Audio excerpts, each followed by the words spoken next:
Okay, hello everybody. You're very welcome to the second in our Talking Towns series, which is brought to you by the Centre for Irish Towns at UCD. I have the background and the Earth Institute. Sorry, Earth Institute, I should have put the Earth Institute behind me as well. My name is Philip Crowe. I'm a lecturer in the School of Architecture, Planning and Environmental Policy and in the School of Civil Engineering. So I'm by school. And I'm also co-director of the Centre for Irish Towns. And I will be chairing today's webinar. And one of the main points of setting CFIT up, and one of the main aims, is to generate a network of researchers and practitioners within the university, but also outside the university, Oh, sorry. whose Okay. work and interests relate to towns. Chris, could you put yourself on mute if that's possible? If everybody could Yeah, put themselves do. on mute, that would be good. Chris isn't listening. There, somebody's put him on mute.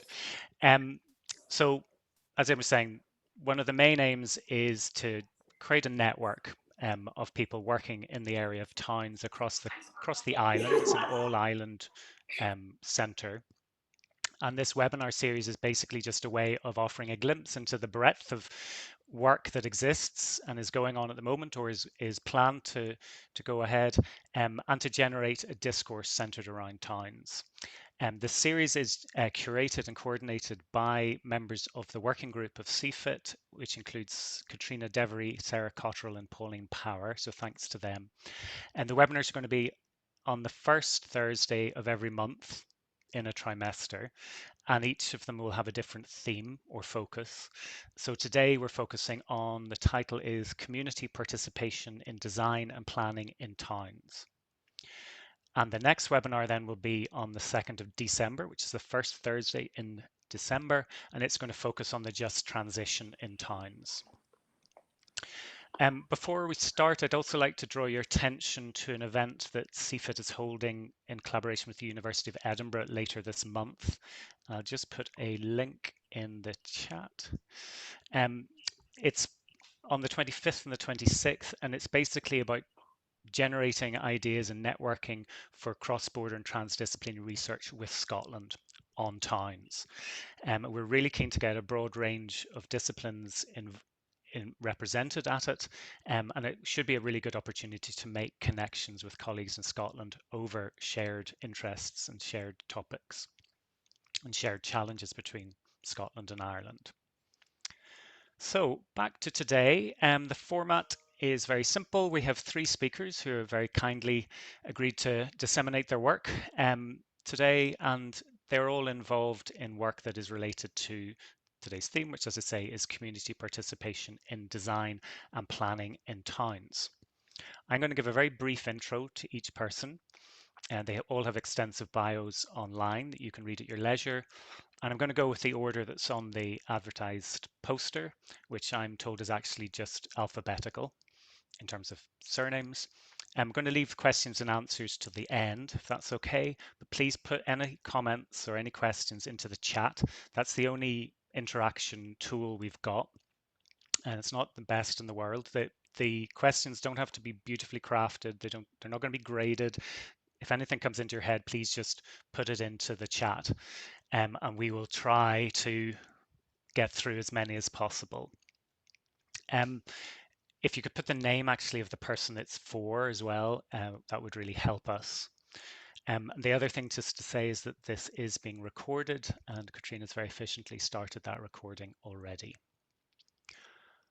Okay, so the first talk is from Dr. Sarah Cotterill. Sarah is Assistant Professor in the UCD School of Civil Engineering, and she is also on the CFIT Working Group, and she's coordinating this webinar series, as I mentioned. Sarah has worked on water infrastructure in towns in the north of England before moving to UCD, and one example of that was as Innovation Manager for the Water Hub at Durham University, and she would have worked there with communities and small businesses on sustainable and resilient management of water in some towns in the north of England. And Sarah is now having the pleasure of getting to know the waterworks of Irish towns, including in a project that we are just starting in Ballina in Mayo called Ripple, which is the subtitle of that is Making Connections Between Water and Climate Change in Our Towns, and that's funded by Creative Ireland's Climate Action Fund. And Sarah is going to be talking to us today about why should we engage communities in water infrastructure projects and how can we encourage them to participate. So Sarah, if you want to share your screen, you can go ahead with your presentation, please. Thanks for the introduction, Philip.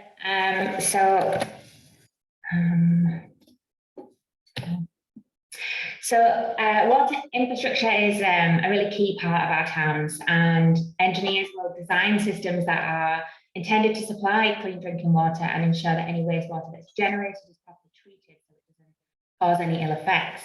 We also need to think about balancing the amount of water that we use with the amount of rainfall we have, and this is a really delicate balance which is becoming increasingly unbalanced due to the effects of climate change and growing urbanisation. So things like prolonged periods of drought can lead to water supply issues, interruptions, and too much rainfall can overwhelm the combined sewer network, and that can lead to things like flooding and pollution events. Most people are quite unaware of these problems, and that's something that is starting to change. Last week, #sewage was trending on Twitter in the UK as the UK government decided whether or not to put a legal duty on water companies to take all reasonable steps to ensure that untreated sewage was not discharged into from storm overflows into water bodies. So when our water systems work well, we don't notice them. Water is largely conveyed in networks of underground pipes, and for the most part, we don't see it. But if we don't see it or appreciate the process that goes into producing it, it can become intangible and we can struggle to value it. The trouble with a complex problem like this, like water infrastructure becoming intangible, is that it becomes a barrier. So the climate crisis is one example of a problem which can seem intangible, it can seem too huge to tackle. But whilst climate change is a global crisis, what we can see from this quote here is that its impacts are local. We might not be able to comprehend what a 1.5 degree increase in global temperature actually means, and we might not really know what the impact of atmospheric carbon reaching 450 parts per million is. But we will recognise it in the increased frequency of hosepipe bans that we see in the summer, or the large number of winter storms that we experience. These are things that disrupt our daily lives for a day, a week, or a month. But it's not the planet that is flooded, and that's kind of what's crucial in this quote. It's a home, a school, or a shop. And so actions to mitigate, adapt, and cope with that need to occur across the spectrum through government, businesses, and communities too. And that's why I want to talk about how and why we should involve communities in water infrastructure projects. So some of the solutions that we can use to address the effects of climate change, things like sustainable drainage systems, have been around for decades, but they are just finding their way back into popularity. And connecting with communities around these projects can help to reduce the risk. It can limit potential barriers or blockages occurring in the project, but they can also be a source of innovation, so they can bring new perspectives, creativity, and expertise into the project. If we choose to engage and therefore do something more than nothing along this level of community engagement, then the engagement is a spectrum, and the least we can do is inform, and the best that we can do is empower. Unfortunately, with water infrastructure projects, this doesn't happen very often. And I recently reviewed around 100 case studies of exemplary sustainable drainage studies in the UK with a colleague, and we found that the vast majority of the projects don't report any community engagement.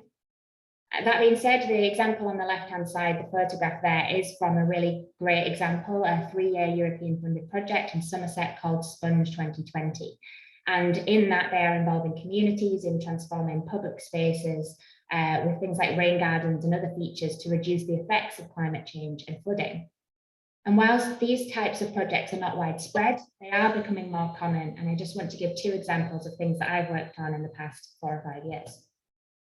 So the first was a grant that I co-wrote for a startup business in partnership with Southwark Borough Council, and it involved installing a series of smart Internet of Things connected rainwater management systems in communities and school. And the aim was to quantify the water savings, to see if there was any combined sewer overflow reductions, and to measure the amount of rainfall that was captured in real time. We wanted to validate if these systems could form a set of artificially intelligent assets that could be deployed across our towns and cities. But beyond kind of looking at the numbers and seeing if these systems worked from an engineering perspective, we also wanted to know if they were liked by communities and if they were useful to them. So we worked with local residents, societies, schools and community clubs to decide how we wanted to integrate these technologies into their lives. We also worked with the schools to co-develop things like lesson plans. So we were encouraging the students to gather data from them and carry out experiments with these tanks. And we wanted to make sure that anything that we developed aligned with their maths, science and geography curriculum. One of the initial things that we thought about in this project was creating a large set of prints of student artwork to go on the tanks, like you can see in the bottom left-hand corner. But feedback from one of the residents associations suggested whilst they were really happy with the tanks themselves and the function that they gave, they weren't so sure about the decoration plans. And they opted not to decorate it. But the school obviously had the opposite response, and they had a number of pieces of artwork around the tanks that they had on the site. And it highlights kind of a really key need to understand and listen to the people that are involved in the project. This wasn't something that was functional or structural, it was just something about how it looked, but it really mattered to them whether or not it was included. On top of that, by understanding how people plan to use the tank, it meant we were able to make some slight adjustments to the positioning and the fittings that were involved. And this meant that we could best accommodate how they were going to use it and make sure that it was fit for purpose. So what we delivered in the end was slightly different to the drawing that we had on the left-hand side of what we envisaged, but it meant that although we didn't get what we expected, it was a solution that everyone had signed up to. So the second project was during my postdoc, which was what Philip referred to in Durham, focusing on enabling community resilience to water and energy challenges. And it was a multi-stakeholder project with the local council, the water utility and the UK Environment Agency, along with 5 small businesses and a community of people that were living in and around 3 streets of terraced residential properties in a town in County Durham. And the town was originally established around 4 collieries that were right next to a river. And this river had been really detrimentally impacted, both from things like historic mining activity, but also the urbanisation that had taken place in the area. And this led to poor water quality in that river. So in the town itself, there was about 1,000 homes that fed into a combined drainage system. And when there was heavy rainfall, that combined drainage system would directly overflow into the river and obviously contribute further to the poor water quality. So we built on the back of several years of engagement that had been happening in the town, which was particularly focused on delivering things like housing and community regeneration schemes, as well as addressing fuel and water poverty. So we collaborated with the community, but also with a series of strategic stakeholders, and we designed and delivered a series of retrofit water attenuation features. So you can see a rain garden on the bottom left-hand side, and there was some street trees and suds pits that were created as part of that. But as well as that, we also worked to develop a Water Energy Friends group, and they were a network of champions who we hoped that their enthusiasm and their engagement would ripple out into the wider community. There was a lot of data being gathered from the sensors, and this was displayed on a user interface in the community centre. And this was hoped that it would inform and educate and empower the citizens to take practical steps about how they use water and energy in their residential area. And this aligned with some of the council's initiatives for education and upskilling, particularly around improving digital literacy in the area. And they supported this through the addition of a computer and internet access in the community centre. So just want to think if we want to go about encouraging participation, how can we best do that? And the example that I gave from Somerset came up with a toolbox for engaging stakeholders around climate adaptation in an urban context. And they had 5 key themes within that. The first thing is to identify who the stakeholders are, who could be or have the ability to affect the project that you're delivering. The second thing is then when you actually meet with those stakeholders, listen to their concerns, understand how their needs, their expectations and their willingness to cooperate might affect the project, but that will also affect how you are able to inform them and the decisions that you'll make and the disruption that they may encounter. Then there's the decision-making process of how you're going to exchange ideas, how you're going to work together. And then there's a need to find a way to integrate and align your interests. So our goal might be to create a climate resilient neighborhood space, but the community might want more parking spaces. And so we need to find a way that meets both needs if we want the project to be successful. And the final part would be to agree common goals and to have a clear and managed expectations about what the short and long-term outcomes are going to be for the project. And there's a variety of methods for engaging at each stage. And there can be many and varied, from workshops to competitions, site visits, celebrating milestones, and having community events. And some of the photographs here are from projects that I've worked on in the past. I just want to finish by signposting the project that Philip referred to, which is going to be led by the Centre for Irish Towns in collaboration with artist Rena Canale, councillor Mark Duffy, and architect Kevin Loftus in Ballina, County Mayo. And the project is looking at how water can be a point of connection with climate change. So we intend to do two things. The first is to evaluate how we can co-design a neighbourhood green space to be a productive, climate resilient and socially cohesive space. And then the second is to assess whether the methods that we use to empower citizens to engage can ripple out both through the community but also across Ireland, and whether that will allow us to convert opposers to bystanders and bystanders into champions, so that we can move closer to the mass behaviour change that's required to address the climate crisis. So I just want to end with this photo montage that shows some of the ways in which the space could be transformed and the value that it might bring.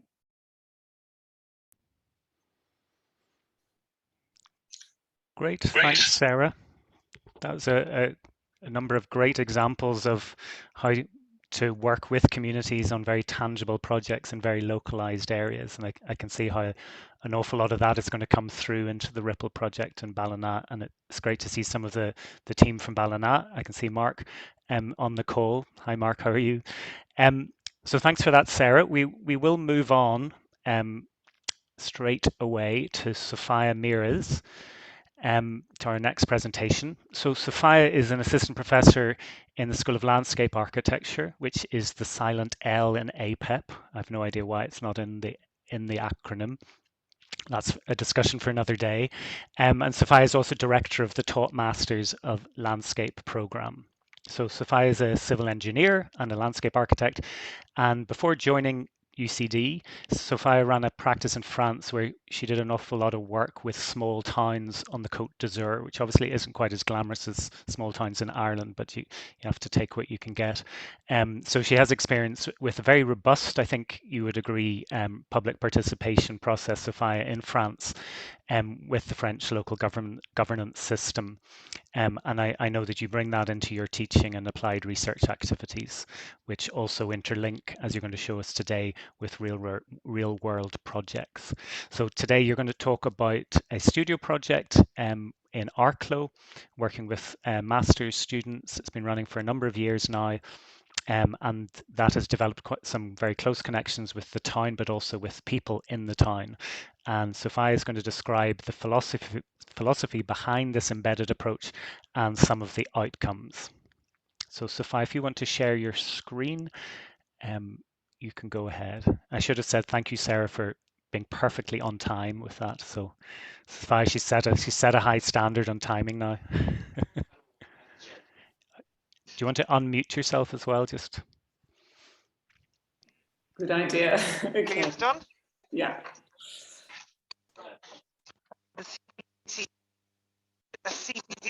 Thank you very much. Screen. Can somebody silence themselves? I can hear some feedback. Yeah, Katrina's managed to silence that. Yeah. Okay, great. Thank you. Yeah, so I'll be talking today about an example of community engaged scholarship. I had a chat with Philip before deciding what to present today, and being rather aware that the other projects were perhaps real projects, I thought it was okay to talk about a teaching project that I've been running for some years, which is actually, as Philip said, very much linked with my research interests and my previous practice. So let me think. Gosh, now we have to. Here it goes forward. Yeah. So from my practice, if you like, of this sort of 10 years in France, I was in practice for practically 20 years actually. The last 10 years I spent in France, and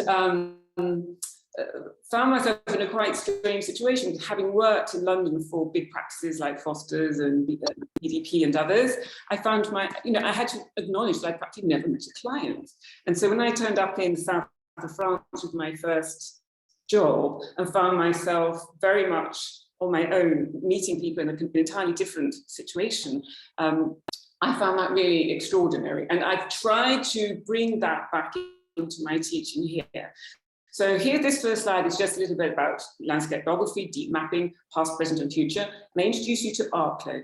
So really since 2013, but probably more 2015, I've been working on and off with this small town of Arklow with the Masters in Landscape students. Some of them are professional practice students, some of them are, this is part of the landscape studies programs. So there's many aspects of a traditional studio in this work, but there is one big difference. We're an embedded studio. So we're embedded in Arklow. It's a long studio. Some of them add up to 60 credits of the entire one-year master's program. It's an iterative studio. We've run it over a series of years. And slowly but surely, since 2013, when the first iteration was run, we have become very, very, very closely acquainted with this place. And so I talk about deep landscape and deep mapping and landscape biography. So it's all about Arklow. It comes from Arklow, and Arklow's our favourite playground, if you like. But through being with the people in that place and spending so much time in the field, if you like, we have established these great contacts. So before, oh gosh. I have to say, before going on,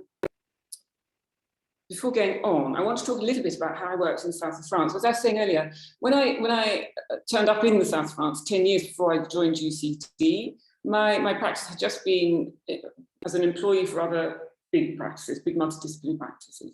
And I set up my own little practice, and one of the very first jobs I got, which is actually 1998, in the south of France, was for this small town called Le Bar-sur-Loup. And it's a heritage site. And I had bid for a job where we were to review the rules and regulations that allowed what could be done in and around this small town. And in fact, the mayor of the town was rather unhappy because another administrative body had, through a whole series of different meetings and rules and regulations, imposed a non-FKMD zone around the town. So this little town is a hilltop town, perched on the hilltop, and in fact, as in France, it's never separated, the little community is never separated from the landscape around. So this view was what was protected in this place. So the little medieval town sat on the terrace, on this sort of hillside of terraces. It was a perched village sitting on its terraces, and of course there was the start of some sprawl, and the heritage community wanted to maintain this view of the little village on its hill. The first day I went to that little community to meet the mayor and to meet the conseil municipal, I remember sitting on the ramparts of that small town and looking out over these terraces that were covered with olives and orange trees, and there was forest behind. It was a gorgeous day. And I remember that there was a thunderstorm and a flash of lightning, and the forest caught fire. And I remember sitting and watching as these extraordinary things occurred around me, and French Canal d'Air, which is the water police, turned up with these extraordinary airplanes that put water on the fire. So I observed the forest fire start and be put out. And I sort of look back to myself, the job before. I'd been sitting in my office in Foster's in front of my computer doing desktop studies, and here I was in a forest on fire. And I thought to myself, if I'm going to understand the traditional ways of working here, the desktop research I'll be doing, etc., etc. If I'm going to make sense of all of this, this is such an exotic place. I'm going to have to work totally with the people. And as it happens, the French government system, the local government system, is entirely different from that in France. The mayors in France, the mayors of the commune, have a lot of agency. So they can decide a lot of things, they can make things happen, and they chair what is an extremely robust public participation system. And these little photographs here, so I found that, our public participation there were over a series of 4 months on this job. We probably had bi-weekly meetings in the town hall with the mayor and the town council, and we had monthly meetings where we presented different stages of a project to local people. But more than that, it was an immersive project. I probably spent 2 days a week over this 4-month period, tramping around this town, talking to people, visiting landowners, visiting farmers, talking to people in the street. So it's this truly rather chaotic sounding, I know, approach to transdisciplinarity. So come forward 25 years, and here I am at UCD in the landscape architecture discipline. And back in 2013, we were having a debate about the academic disciplines. The idea of disciplines are quite new. So I would describe my approach to this studio in Arklow as a transdisciplinary studio, or a post-disciplinary studio. So it's this notion of working across disciplinary boundaries with scientific and non-scientific knowledge and feedback and collaboration between members. And that means members of the public, basically. So coming forward to date, so since 2013, we've been working in Arklow on and off, not every single year, with a continual team of students. And we've actually, in the last couple of years with COVID, things have been a little bit more difficult. But in the last year, we've been working with Wicklow County Council, who asked us to do some research for them on the trees in Arklow and the tree policy. So what I'm going to talk about today, however, is our exhibitions that we did at the time. Going back to 2018, where we did this studio called Arklow Through the Eyes of Strangers. So this very much related to what I had been, or the way I had been working in France as a stranger, working with the local community, part of this very close-knit exchange of communication that can happen quite easily in a place like the Barcelona, where there are only 2,500 inhabitants. So Talking Arklow was a rather successful exhibition in the end, but I'm not really interested in the exhibition. It's more the process of participation that we met, which is an unofficial process.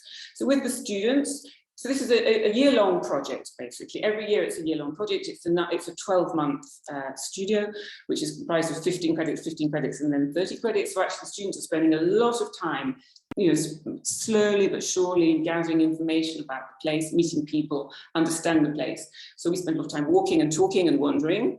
So here are some of the glimpses of the process of understanding. Thinking by painting, thinking in nature, meeting up with these elderly people, talking about children, working with Arklow Tidy Towns, making models, doing all sorts of team building exercises in the town and with the people.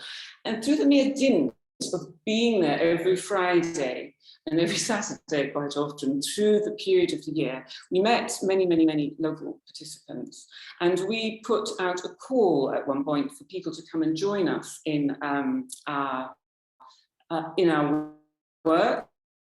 So the idea was that we would learn from the people about the community in Arklow and then tell our story back to the people in Arklow, which was the point of our exhibition. So the people of Arklow told us what they felt were problems in the place. So one of the things that caused lots and lots of discussion and disturbance was the lost beach, for example. So we studied the way this beach, over the period of time, how it had changed, of change. In our exhibition, we explained back to Arklow the things that the different people in Arklow had told to us. So here again, unlike a sort of traditional studio, we found ourselves, we gave our review took place in the library in Arklow, which is a fantastic space, by the way. So our work was submitted there, and in a whole series of public meetings that took place in Heritage Week in August 2018, we presented this work to the locals in a series of talks.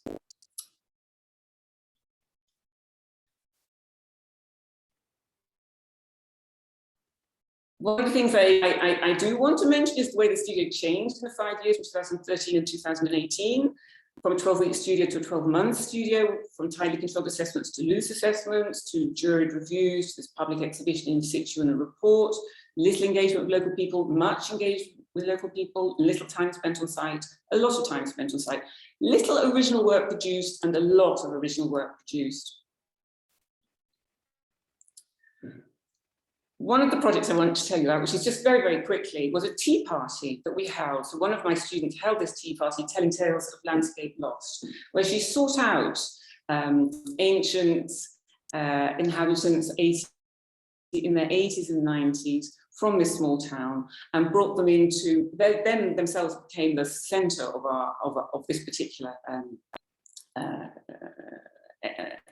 display, if you like, this particular conference that we held, as she interviewed these old ladies and gentlemen who've been living there their whole lives and talked about the things that had changed in Arklow and how they'd experienced the change in Arklow. And talking about the outcomes of this studio, I want to say that it's very undisciplined.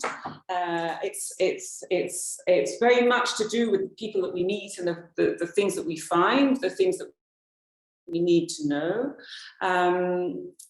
And just as an example, this Telling Tales of Landscape Lost, the tea party was super successful, not necessarily because we found out an awful lot of information. We found a lot about what we needed to know, but it was a wonderful way of giving something back to the community. And it was one of the ways in which we implanted ourselves in the little community by inviting people, by providing, by making the community the centre of the exhibition, in fact, on this particular day. Sophia, we're going to have to wrap up in a minute if that's possible. That's in now. That's okay. Yeah. Thank you. Okay, that's good. Wonderful. Thanks, Sophia. It's really interesting. I've always thought that was a very interesting project because very often studio projects, when they're embedded in a place and a town is a wonderful scale to be embedded in, it can be for just the 1 year. But what's quite unique about that project is that you're embedded for so many years. And obviously it's been very successful because you've grown the project. So thank you very much for that. We're going to move quickly on to the third speaker, if that's okay. So our third speaker is Tim Shea. Tim is a project officer at Connect the Dots, which is a community engagement company based in Dublin. Started by two women who graduated from TUD, from a master's in TUD a number of years ago. Tim graduated from the Masters in Regional and Urban Planning in UCD, probably this summer. Tim, it must be very recent. Tim is a graduate of Harvard University and was a recipient in 2018 of the Henry Russell Shaw Fellowship, which allowed Tim to go voluntarily to rural island communities in Scotland and Ireland to volunteer and work with the communities there. And in Ireland, he lived in Inishturk. So at Connect the Dots, where Tim is now, he is working with the team on various public participation and group facilitation processes for projects. So the type of projects that they work on would be there'd be urban regeneration or development plans or social housing scheme, or I think you were talking about some greenways that are going on at the moment. And these do tend to be in rural towns. So the subject of Tim's talk is his MRUP thesis, or his master's thesis. I have to put my hand up that I was the supervisor for that, so I'm slightly nervous about this presentation, Tim, and no pressure. And in this thesis, Tim did a really interesting piece of work looking at various aspects of town revitalisation, including community agency and resilience, looking at 2 case studies in Massachusetts and Scotland, both of which I think you'll probably agree at the end of the talk, we have a lot to learn from and to reflect on in Ireland. So Tim, if you'd like to share your screen, you can go ahead. Great. Can you hear me okay? Is this all right? Perfect, yeah. Yeah, great. And the slides are perfect, yeah. Okay, perfect. So thanks everyone. So as Philip said, my name is Tim, and I'm presenting on, essentially my master's thesis. So I'll admit my graphics are not up to par with the previous speakers, but I'll do my best. And not quite a professional academic either, but it was a really fun project. So just a brief overview. I'm just going to talk briefly about my sort of path to this topic area, planning participation in towns, and review the thesis, its methods, case studies, a few of its findings and potential implications or considerations for the Irish context, and then just might reflect on my own practice at the moment if there's time. But so myself, I grew up in Providence, Rhode Island, in New England in the States. So a post-industrial mid-sized city. And I was very engaged in local politics there and ultimately studied urban politics in my bachelor's. And I was interested in kind of community-led initiatives in response to issues of scarcity and of budgetary issues in various contexts. And I eventually got that fellowship that Philip mentioned there, and that allowed me to go to a very different context where I sort of found myself interested in similar ways that rural island communities were kind of having their own community-led initiatives to respond to certain challenges in rural infrastructures. And so I guess there's a bit of a common thread that I'm noticing in my interests in my work that's moved me from an urban to a rural context. But I did graduate from MRUP earlier this year with some of my classmates there. And I currently work with Connect the Dots as introduction for, so I'll skip along here. In approaching my thesis, I knew that I wanted to contribute to policy discourse in Ireland in some way around town revitalization. I knew that I was interested in kind of the practitioner experience of policies and structures of town revitalization in other contexts. And I was especially interested in kind of systems perspectives. So, community resilience as a concept that kind of comes from social ecological resilience literature and other influencing strands of academic work. But just a brief definition here from Magus 2010 is the existence, development, and engagement of community resources by community members to thrive in an environment characterized by change, uncertainty, unpredictability, surprise. So essentially just interested in this sort of systems perspective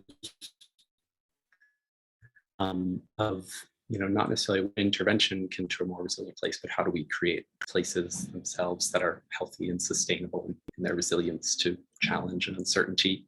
So big ideas, but I tried to distill it down a bit, looking specifically for lessons in enabling community resilience from practitioner experiences in Scotland and Massachusetts. I was looking at who are the actors involved in these contexts, what are their interactions, what's the impact of policy and sort of the structures of local government, and finally how in each context is resilience and community capacity enabled to sort of lead community-led change. So it was these two cases. I was taking quite a qualitative approach of looking at semi-structured interviews with practitioners in each place, supported by a policy review. And the folks who I spoke with, they multiple scales and sectors of practice. So people, at a local town level to a regional to a state level, and then both, public and community third sector folks. So could be directors of local community development trusts or community development corporations, or town administrators, local authority executives, or directors of regional or national organizations that are supporting localized work. So the case studies themselves, I could talk for a long time about why I went with them, but they do both, rural towns in particular in both contexts face a variety of, mechanisms of change. There's certain places undergoing eco-driven regeneration. There's certain places that are struggling with depopulation. There's second home buying that's leading to affordability challenges in rural places in both contexts. So they're mixed, but have certain characteristics that make them comparable. But just a few of the distinctions that made them particularly interesting for me is in Massachusetts, there's quite a devolved and democratic form of local government. So there's actual town meetings in smaller towns where a citizen themselves is actually a legislator. They can come to a town meeting and vote on quite powerful topics like zoning changes. There's community development corporations that emerged across the state in the later 20th century as more activist organizations, but have since kind of matured and professionalized over time. And then there's a commission that's connecting people across the state working in smaller town revitalization. So that's interesting there. And in the Scottish context, I think a lot of people on this call probably know about some of the examples in Scotland, but they do have interesting, amalgamated local authority structures in a similar way to Ireland since 2014. There's a movement of community development trusts in particular as one avenue of community-led initiatives and certain policy reforms that have really enabled these trusts. And then there's some national support organizations like Scotland's Towns Partnership and Development Trust Association Scotland that are quite influential and quite highly regarded in their work. So I won't go into all the findings here, but I think there's some certain themes that emerged from the discussions that I had with all these practitioners.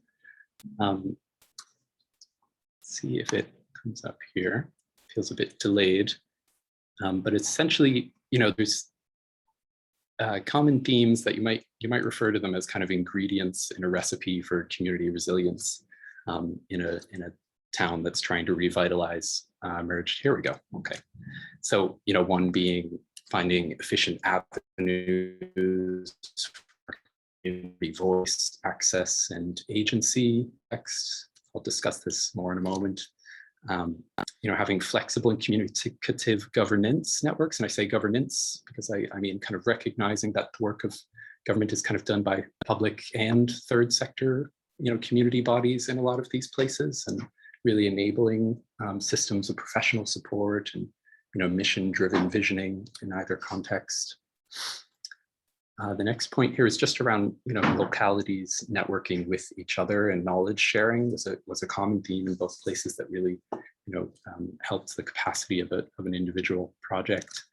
And lastly, this broader there we go. The broader context of state policy was seen in both places as kind of having the capacity to set the terms of what was going on locally, and also to kind of shift paradigms if necessary, and funnel fund in new ways, or in a Scottish example, enable community ownership of assets and in ways that really opens new avenues for community-led development. But I'll just briefly run through a few of these points, and with some anecdotal but representative quotes from the research. So looking at sort of local governance, we found in Massachusetts, one source that I interviewed who worked in a community development corporation, everyone saw these town meetings as quite romantic, where everyone gets their voice heard, but comes to the practicality of business, it's quite inefficient, he said.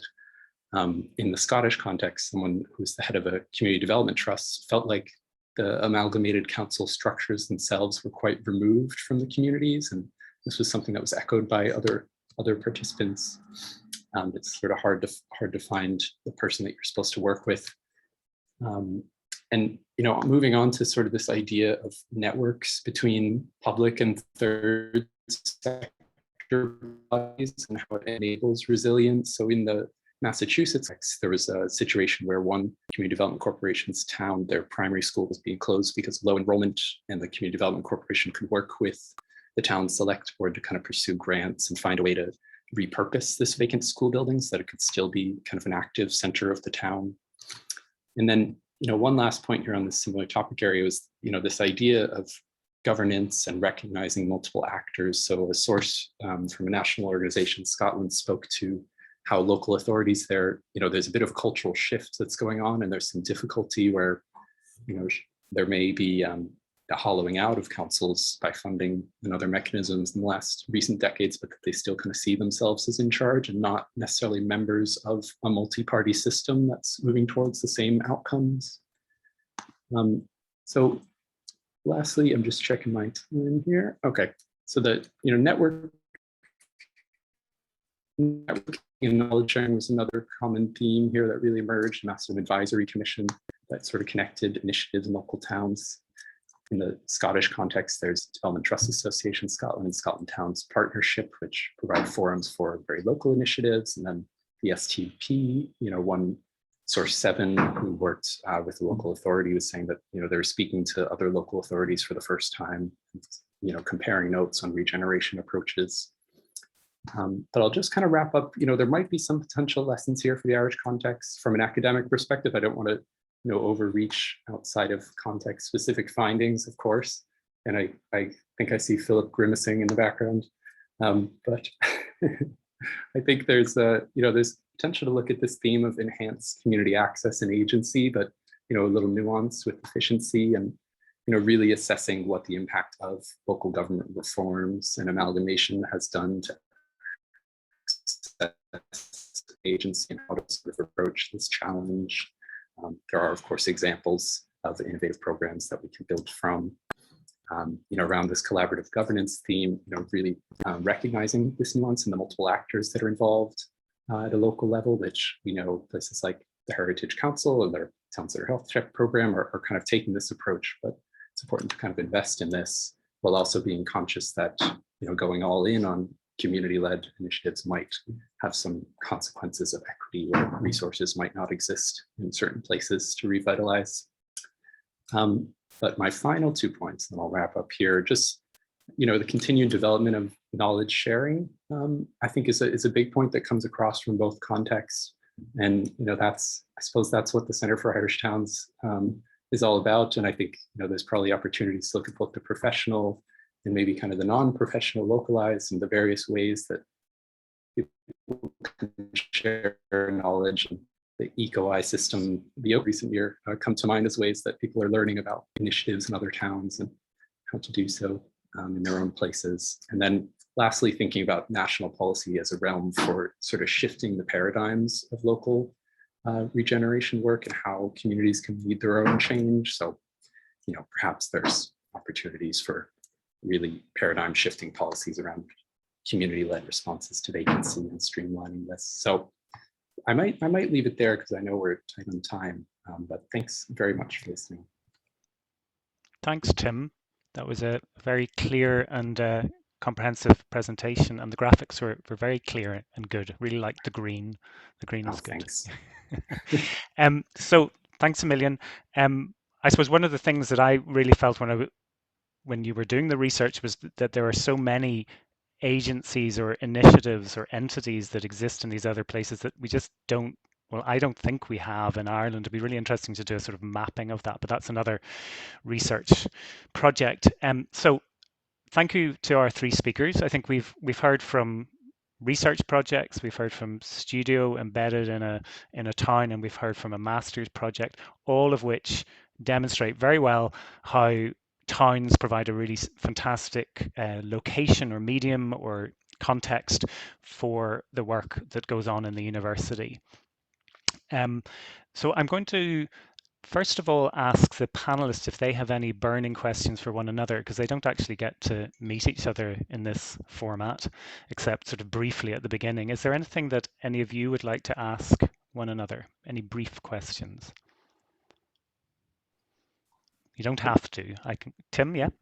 I have one for Sophia. I'm curious, you know, like the idea of really embedding project and participation over such a long period of time. It's really interesting to me, and I was wondering if you think there are kind of lessons in trust building for public sector from your work. Seems very innovative and meaningful. Yes.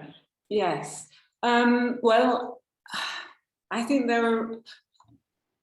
I have to say, I'm just at the same time as you're asking that question, I'm reading what Paul Leach has written. Are we not kidding ourselves to imagine that our local authority structures in Ireland encourage participation? I actually took out a slide that I wanted to show you, which was of a 75-year-old lady sitting on her own in Wicklow County Council's offices for the Archway Wastewater Planning Permission, which went towards Onbor Planula. And so she's sitting on her own on this little desk by herself. There's piles of boxes all around her, full of documents. It's only one copy. There's not a single drawing shown. And there's this little old lady looking at her, wading through thousands of pages. It's completely impossible. And I asked her, do you understand anything? She said, no, I don't understand anything. So yes is the short I think that I think that France was just doing it for longer, and so they've learned a way of doing it better. So already 25 years ago, because the local mayors have so much agency, and it's the sort of system of communes that exists in France. So there's a sort of, it's a small group. It's much easier to do with small numbers, but the mayor has to keep his people happy. He has to respond, and there has to be a robust debate because that's just the way it has to be. These people have to live with everybody. So my experience of local participation in France was that the community was expected to attend. I was always amazed that these meetings were held in the town hall. The mayor chaired them. I would give my presentations. The halls would be packed. People were asking questions. The drawings had to be completely legible. The discourse had to be completely understandable. And of course, what I really realized that there were experts in the room. So the idea that the public don't know and don't understand, just so yes, I think that the question of, because we were there, we've been there for so long now that we've garnered the trust of a certain number of people in the community. Some of them are elected members, some of them are old age pensioners, some of them are, school children. So we've just from being there. And I was certainly really impressed by the response we got to that particular exhibition that we did. As I said, there was so much interest. The rooms were packed. I thought, maybe 5 or 6 people would turn up, the students would be disappointed. No.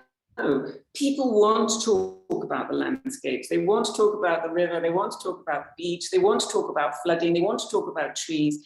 They want to talk about their agency as well. They want to be respected. They want to participate. But I don't think that, and for that transparency, is that we need a little bit more transparency and a little bit more trust, actually. And then I think there would be amazing results.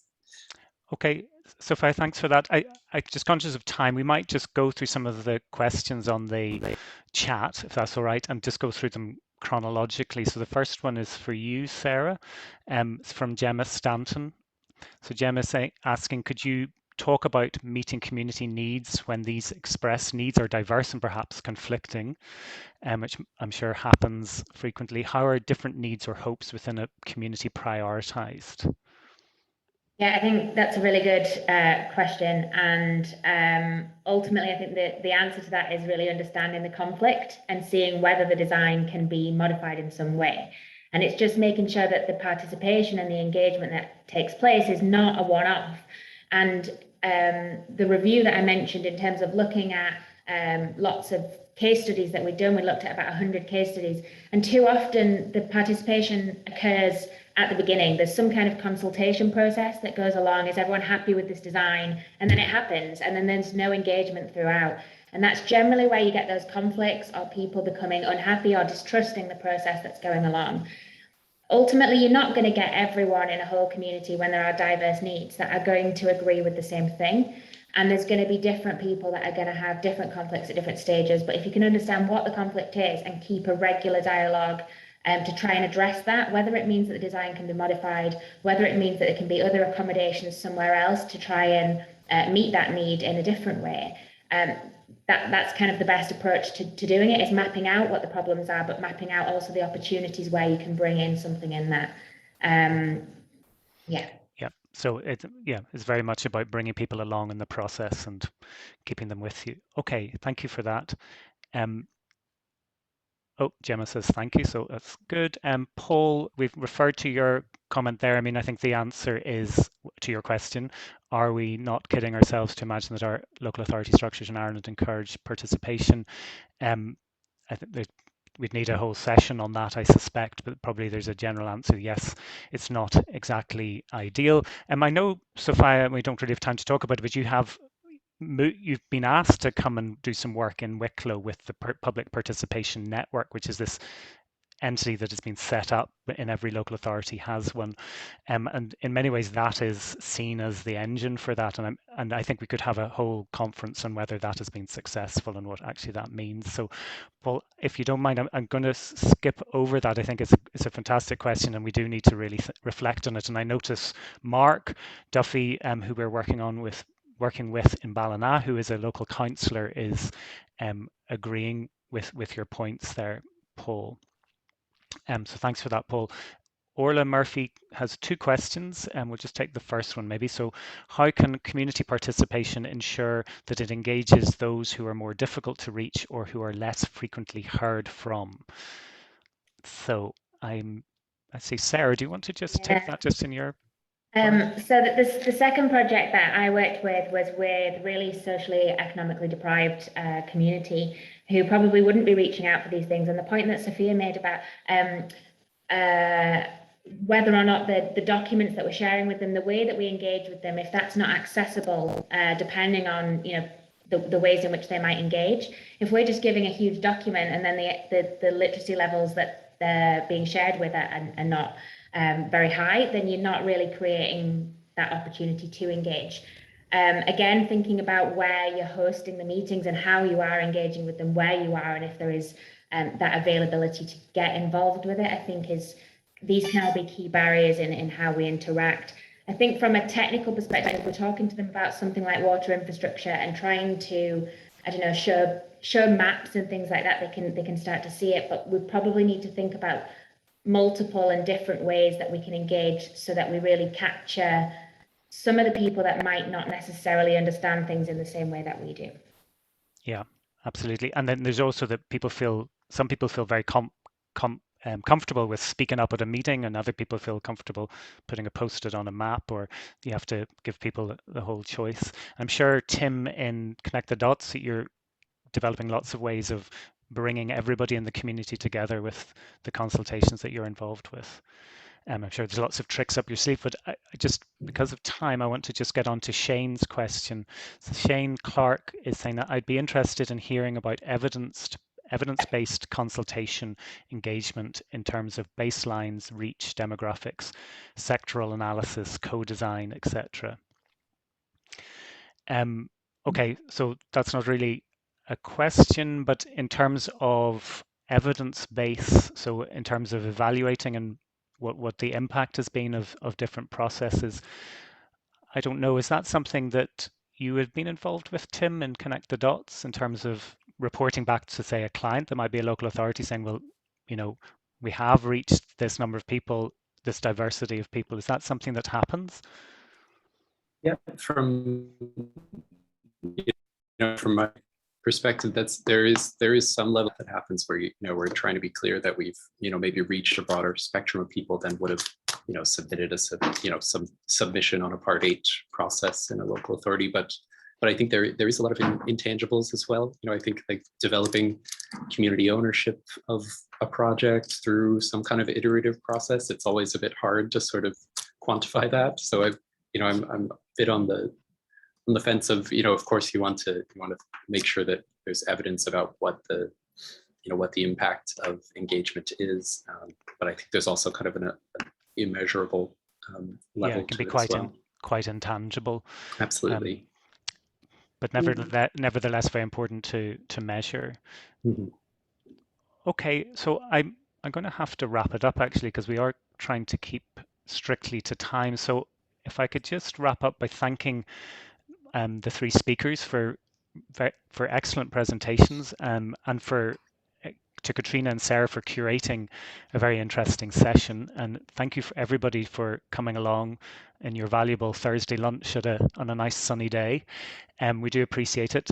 As I said at the beginning, we do have another seminar or webinar. It's on the 2nd of December from at the same time, so it's the first Thursday of each month.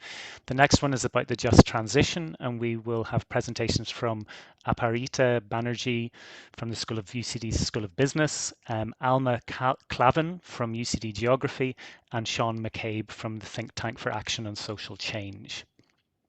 And if you would please consider coming along to the workshop with the University of Edinburgh, there are really interesting things happening in Scotland, some of which Tim has told us about today.